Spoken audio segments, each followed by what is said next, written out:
এখন নজর channel ENC থেকে বিশেষ সংবাদ পড়ছি আমি ডাক্তার সঞ্জয় সেন আপনাদের সামনে। 12ই ফেব্রুয়ারি নীলকণ্ঠ দিবস উদযাপিত হলো দেশ বিদেশ জুড়ে। এক অলৌকিক ঘটনায় মৃত্যু থেকে নিজেকে বাঁচিয়েছিলেন বিশ্ববন্দিত দার্শনিক শ্রী শ্রী আনন্দমূর্তিজি তথা এক বরেণ্য বাঙালি প্রভাত রঞ্জন সরকার। ঘটনাটি ঘটে বিষের পরিবর্তে অমৃত দাও, এই উক্তি ছিল প্রভাত রঞ্জন সরকারের। 1973 সাল 12ই ফেব্রুয়ারি তদানীন্তন কেন্দ্রীয় সরকারের প্ররোচনায় সিবিআই ধর্মগুরু শ্রী শ্রী আনন্দমূর্তিজিকে বিনা দোষে কারাগারে বন্দি করে এবং ওষুধের নাম করে বিষ প্রয়োগ করা হয়েছিল। কিন্তু ভগবান শ্রী শ্রী আনন্দমূর্তিজি তার দৈব বলে সেই বিষ নিজের কণ্ঠে ধারণ করে তিনি নীলকণ্ঠ হন। আর হবেই তো, তিনি তো নেতাজি সুভাষচন্দ্র বসুর যোগ্যতম ভাগনা। সেই নেতাজি সুভাষচন্দ্র যেমনভাবে অন্তর্ধান হয়েছিল, এক অলৌকিক ঘটনার সাক্ষী আজও সকলের মনে হৃদয়ে গেয়ে আছে কোথায় নেতাজি সুভাষচন্দ্র বসু। ঠিক তেমনি অলৌকিক ঘটনার সাক্ষী তারই যোগ্যতম ভাগনা, যাকে মেরে ফেলার চেষ্টা করা হয়েছিল, কিন্তু এক অলৌকিক ঘটনার মধ্যে দৈব বলে তিনি সেই বিষ নিজের কণ্ঠে ধারণ করে নীলকণ্ঠ হয়েছিলেন।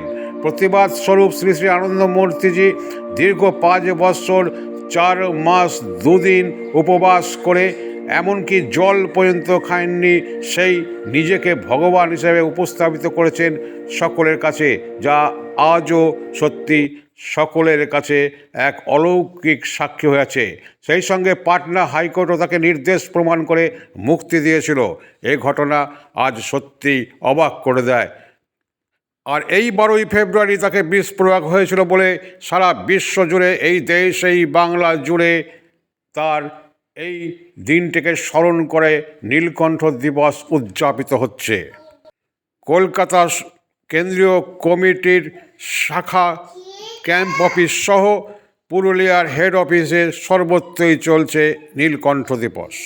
শ্রী শ্রী প্রভাত রঞ্জন সরকার তথা শ্রী শ্রী আনন্দমূর্তিজির তার নিজস্ব বক্তব্য নীলকণ্ঠের সময় সেটা তুলে দেওয়া হলো আপনাদের সামনে। 79 in Patna.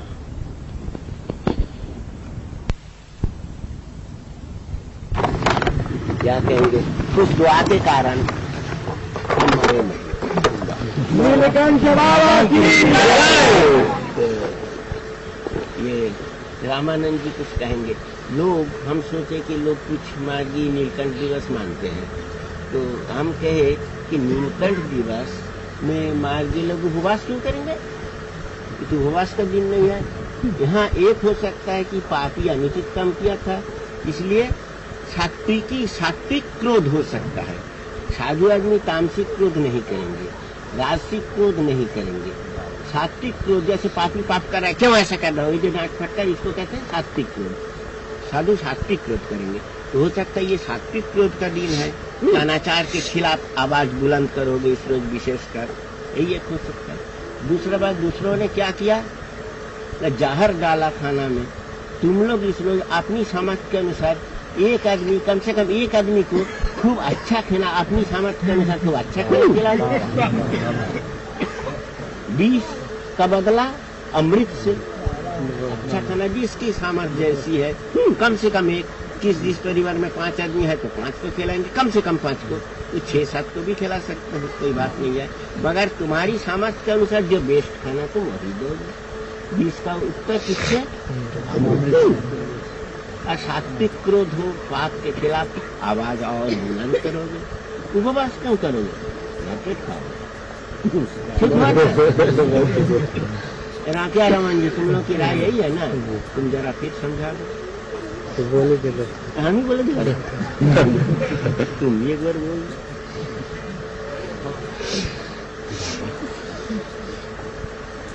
जेल में, इसी बांकीपुर जेल में 12 फरवरी को बाबा को करीब 12, साढ़े 11-12 बजे रात में जहर दिया गया कैप्सूल के रूप में।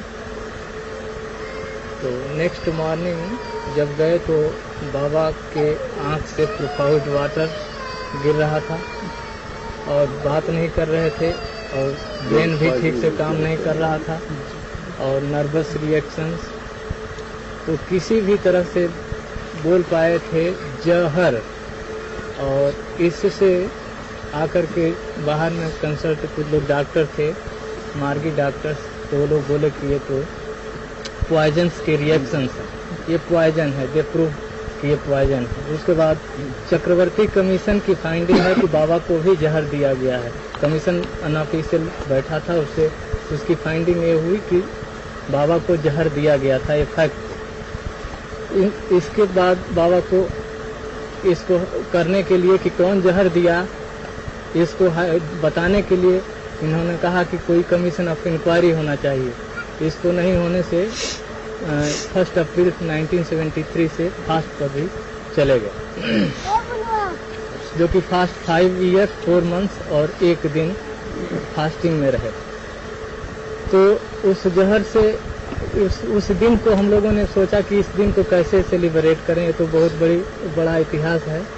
तो हम लोगों ने इस दिन को, बाबा के दिन को, जो जिस दिन जहर दिया गया था, उसको हम लोगों ने नीलकंठ दिवस के रूप में हम लोग मनाते चले आ रहे थे। एक्चुअली उसको किस तरह से मनावें इसका पूरा हम लोगों को गाइडेंस नहीं था।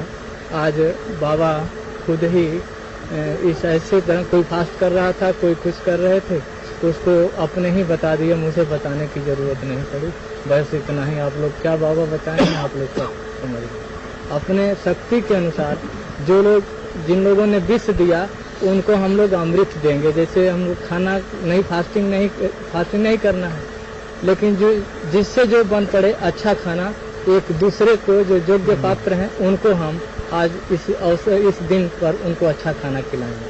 तो विष का जवाब अमृत से देंगे। तो यही बाबा ने आज हम लोगों को क्लियर बता दिया हम लोगों को।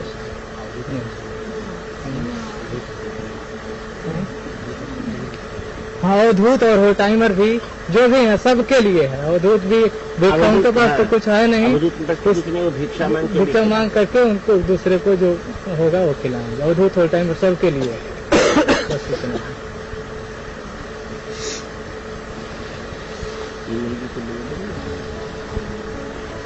Actually, on 12th February 1973, on this very day, Baba was poisoned in Bankipur Central Jail.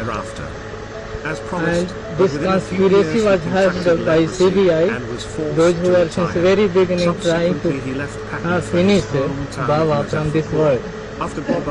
So, on this very day in 73, he was poisoned in the jail. Actually, I was the first visitor to visit his cell when I saw him lying on the bed. I was not willing to Then administer the poison, he was not in position to move, he was not in position to speak, and so that my I came to know there was just through indications, nerves are not, the brain is not properly functioning, water profoundly, water, eyes were red, and these were the signs which indicated, which I came out from the jail, I inquired from the doctors, some Margi doctors and other doctors were there. They immediately told that he had been poisoned, and these are the reactions of the poison. Then what happened, in spite that we just tried to there should be inquiry into this incident, that who is behind this. Yes, who is the persons behind this nefarious work? So we wanted judicial inquiry, judicial proof. When then government, the Indira government, because she was not in position to, she never gave opportunity to express ourselves, to place the fact before the public that what is the thing. She suppressed this thing, she didn't institute inquiry. Then Baba was compelled to go on fast from 1st April 1973, and he continued his fast up to 1st August 1979. 78. Sorry. So 5 years, 4 months and 1 day he continues his fast. So these things Actually, I wrote a letter to the President of India that I know who are the black hands working from behind the curtain. several letters were written and several things have, many things have, many things happened, self-stimulations for that, education, So many which is, boys and so many girls died. so this in spite of that, many things has happened. Anyway, we were not knowing how to celebrate this particular day, this 12th February. Then we just sat together and just asked that what we will call this very day, what will be the name of this particular day, and we came on this conclusion that this day will be celebrated in the name of Neelkantha Divas. So we were celebrating since 1973 and we were continuing. So we were not having the proper guidance, in which way we can celebrate it. So 2 days just I asked Baba how to do it, and then he told that you people will decide how to celebrate it. Then when we didn't give proper reply to Baba, then he himself told that this will be why you will be fasting. It will be, you will have to show your sentient anger, not just to go on fasting or something like that. Then he told that you will have to give the reply. If somebody has poisoned you, you will have to show some, Give the reply in a subtler way. give reply in a subtler way, giving them the Amrit, the Amrit means nectar. nectar. So we will have to, whatever you will be just taking good food, the better food you can give to the needy person on this very day, whosoever he may be, whether he is Margi, Avadhut or Acharya. If Avadhut or Acharyas or whole timers having not money, they will have to beg. No property, personal property. They will have to raise funds, they will have to collect and buy something and feed to the people. You have to collect funds by begging and feed the party. So in this way we can celebrate this day of Neelkantha Divas. अच्छा ये तुम लोग ये करते हो, मंजूर है? ठीक है? हाँ? राम पिता बाबा की